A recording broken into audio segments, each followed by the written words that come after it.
Hi friends, welcome to Pravi's kitchen. ಇವತ್ತಿನ recipe ಅವರೆಕಾಳಿನ ಅವಲಕ್ಕಿ ಮಿಕ್ಸ್ಚರ್ ಮಾಡ್ತಾ ಇದ್ದೀನಿ.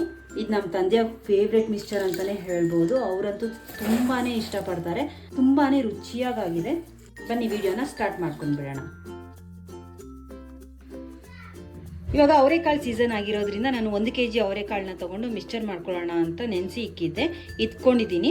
ಕಾಳನ್ನ ಇಟ್ಕಿದ್ಮೇಲೆ ಅದು ತೊಳಿತೀರಾ ಅಲ್ವಾ, ತೊಳೆದ್ಮೇಲೆ ಒಣಗಿರೋಂಥ ಬಟ್ಟೆ ಮೇಲೆ ಹಾಕಿ 1-2 ನಿಮಿಷ ಆದ್ರೂ ಸ್ವಲ್ಪ ಹೊತ್ತು ಬಿಟ್ಬಿಡಿ ಹಾರೋದಕ್ಕೆ.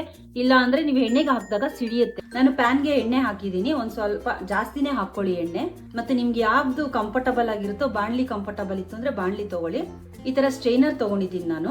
ನೀವು ಡೈರೆಕ್ಟ್ ಆಗಿ ಕಾಳನ್ನ ಹಾಕಕ್ ಹೋದಾಗ ಅದೇನಾಗುತ್ತೆ, ನೀವು ಎತ್ತೋ ಅಷ್ಟೊತ್ತಿಗೆ ಬೇರೆ ಕಾಳುಗಳು ಸೀದೋಗ್ಬಿಡುತ್ತೆ. ಇದ್ರ ಸಹಾಯದಿಂದ ನೀವು ಹಾಕಿದಾಗ ಎಲ್ಲ ಒಟ್ಟಿಗೆ ಎತ್ತಬಹುದು. ಎಣ್ಣೆ ಬಿಸಿ ಆಗಿದೆ. ಮೀಡಿಯಂ ಫ್ಲೇಮ್ ನಲ್ಲಿ ಇಟ್ಕೊಂಡು ಸ್ವಲ್ಪ ಸ್ವಲ್ಪನೇ ಹಾಕೊಳ್ಳೋಣ.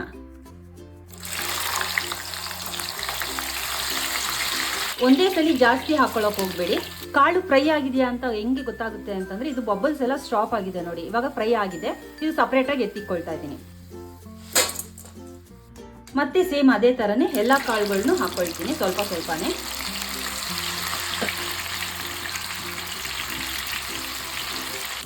ನೋಡಿ ಇಷ್ಟ ಆಗಿದೆ. ಇವಾಗ ಬೇರೆ ಪ್ಲೇಟ್ಗೆ ಹಾಕೊಂಡು ಸಪರೇಟ್ ತೆಗೆದಿಟ್ಕೊಳ್ಳೋಣ. ಈ ಮೆಥಡ್ ನಲ್ಲಿ ಮಾಡ್ಕೊಂಡಾಗ ಎಣ್ಣೆನಲ್ಲಿ ತಳದಲ್ಲಿ ಹೋಗಿ ಕುತ್ಕೊಳ್ಳಲ್ಲ ಯಾವುದೇ ಕಾಳುಗಳು, ಬೇಗನೆ ಆಗುತ್ತೆ. ಇನ್ನ ಎಲ್ಲ ಕಾಳುಗಳನ್ನು ಫ್ರೈ ಮಾಡ್ಕೊಂಡಿದ್ದಾಗಿದೆ. ಇವಾಗ ಇದಕ್ಕೆ ಉದ್ದಿನ ಬೇಳೆ ಹಾಕೊಳ್ತಾ ಇದ್ದೀನಿ. 1-2 ಸ್ಪೂನ್ ಹಾಕೊಳ್ಳೋಣ. ಸ್ವಲ್ಪ ಗೋಲ್ಡನ್ ಬ್ರೌನ್ ಆಗಲಿ ಸಾಕು. ನೋಡಿ ಆಗಿದೆ. ಸಪರೇಟ್ ಆಗಿ ತೆಗೆದೆತ್ತಿಕೊಳ್ತೀನಿ. ಮತ್ತೆ ಇದಕ್ಕೇನೆ 1 ಕಪ್ನಷ್ಟು ಕಳಕಾಯಿ ಬೀಜ ಹಾಕೊಳ್ತಾ ಇದ್ದೀನಿ. ಕಳಕಾಯಿ ಬೀಜ ಚೆನ್ನಾಗಿ ಫ್ರೈ ಮಾಡ್ಕೋಬೇಕು, ಇಲ್ಲಾಂದ್ರೆ ಒಳಗೆಲ್ಲ ಮೆತ್ತಗೆ ಹಂಗೆ ಇರುತ್ತೆ. ಇದನ್ನ ಸಪರೇಟ್ ಆಗಿ ತೆಗೆದೆತ್ತಿಕೊಳ್ತೀನಿ. ನೆಕ್ಸ್ಟ್ ಹುರಿ ಕಡಲೆ ಹಾಕೊಳ್ತಾ ಇದ್ದೀನಿ. ಕಡಲೆಪಪ್ಪುನು ಫ್ರೈ ಆಗಿದೆ. ಜಸ್ಟ್ ನೀವು ಈ ತರ ಕ್ರಾಸ್ ಆಗಿ ಇಟ್ಕೊಂಡಾಗ ಅದ್ರಲ್ಲಿ ಇರುವಂತ ಎಕ್ಸ್ಟ್ರಾ ಆಯಿಲ್ ಇರ್ತಲ್ಲ, ಎಣ್ಣೆ ಅದೆಲ್ಲ ಕೆಳಗೆ ಬೀಳುತ್ತೆ. ಕಡಲೆ ಬೇಳೆ ಹಾಕೊಳ್ತಾ ಇದ್ದೀನಿ. ಕಡಲೆಬೇಳೆನೂ ಫ್ರೈ ಆಗಿದೆ. ಸ್ವಲ್ಪ ಗೋಲ್ಡನ್ ಬ್ರೌನ್ ಬಂದ್ರೆ ಸಾಕು. ಇವಾಗ ಸಪರೇಟ್ ಆಗಿ ಎತ್ತಿಕೊಳ್ತೀನಿ. ಲಾಸ್ಟ್ ಅಲ್ಲಿ ಅವಲಕ್ಕಿ ಒಂದೊಂದೇ ಸ್ಪೂನ್ ಹಾಕೊಂಡು ಫ್ರೈ ಮಾಡ್ಕೋಬೇಕು. ಇದು ನೋಡಿ ಫ್ರೈ ಮಾಡ್ಕೊಂಡಿದ್ದಾಗಿದೆ. ಇದನ್ನ ನಾವು ಫ್ರೈ ಮಾಡಿ ಇಟ್ಕೊಂಡಿದ್ವಲ್ಲ ಕಾಳು, ಅದ್ರ ಜೊತೆ ಹಾಕೊಳ್ತೀನಿ. ಇವಾಗ 5-6 ಸ್ಪೂನ್ ಅವಲಕ್ಕಿನ ನಾನು ಫ್ರೈ ಮಾಡಿ ಹಾಕೊಳ್ತೀನಿ. ಇದು ಆಪ್ಷನಲ್ಲು, ಹಾಕೊಂಡ್ರೆ ಚೆನ್ನಾಗಿರುತ್ತೆ.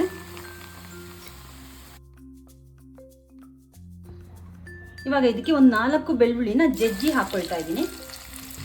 ಜಜ್ಜಿ ಹಾಕೊಂಡಾಗ ಅದು ಫ್ಲೇವರ್ ತುಂಬಾನೇ ಚೆನ್ನಾಗಿರುತ್ತೆ. ಬೆಳ್ಳುಳ್ಳಿನೂ ಫ್ರೈ ಆಗಿದೆ. ಇದನ್ನ ನಾನು ಸಪರೇಟ್ ಆಗಿ ಎತ್ತಿಕೊಳ್ತಾ ಇದ್ದೀನಿ. ಸ್ವಲ್ಪ ಕರಿಬೇವು ಹಾಕೊಳ್ತಾ ಇದ್ದೀನಿ. ಹುಷಾರಾಗಿ ನೋಡ್ಕೊಂಡು ಹಾಕೊಳ್ಳಿ. ಕರಿಬೇವು ಫ್ರೈ ಆಗಿದೆ. ಸಪರೇಟ್ ಆಗಿ ಎತ್ತಿಕೊಂಡು ಬಿಡೋಣ. ಇದಕ್ಕೆ 4 ಒಣಮೆಣಸಿನ್ಕಾಯಿನ ಹಾಕೊಳ್ತಾ ಇದ್ದೀನಿ. ಒಣಮೆಣಸಿನ್ಕಾಯಿ ಫ್ರೈ ಆಗಿದೆ. ಈಗೆಲ್ಲ ಫ್ರೈ ಮಾಡ್ಕೊಂಡಿದ್ದಾಗಿದೆ. ಸ್ಟವ್ನ ಆಫ್ ಮಾಡ್ಕೊಳ್ತಾ ಇದ್ದೀನಿ. ಇದಿಷ್ಟು ಫ್ರೈ ಮಾಡ್ಕೊಂಡಿದ್ದಾಯ್ತು. ಇವಾಗ ಇದಕ್ಕೆ ಸ್ವಲ್ಪ ಉಪ್ಪು ಹಾಕೊಳ್ಳೋಣ. ಉಪ್ಪು ಸ್ವಲ್ಪನೇ ಹಾಕೊಳ್ಳಿ. ಸ್ಟಾರ್ಟಿಂಗ್ ಜಾಸ್ತಿ ಹಾಕೊಳ್ಳೋಕೆ ಹೋಗ್ಬಿಡಿ, ಜಾಸ್ತಿ ಆದ್ರೆ ತಿನ್ನಕ್ಕಾಗಲ್ಲ. ಸಾಕು. ಸ್ವಲ್ಪ ಅರಿಶಿನ, ಅಚ್ಚ ಖಾರದ ಪುಡಿ ಹಾಕೊಳ್ತಾ ಇದ್ದೀನಿ. ಒಂದು ಅರ್ಧ ಸ್ಪೂನ್ ಅಷ್ಟು. ಒಂದೇ ಕಡೆ ಹಾಕಕ್ಕೆ ಹೋಗ್ಬಿಡಿ, ಎಲ್ಲ ಕಡೆ ಸ್ಪ್ರೆಡ್ ಮಾಡಿ ಹಾಕೊಳ್ಳಿ. ಹಾಕೊಂಡು ಮಿಕ್ಸ್ ಮಾಡ್ಕೋಬೇಕು.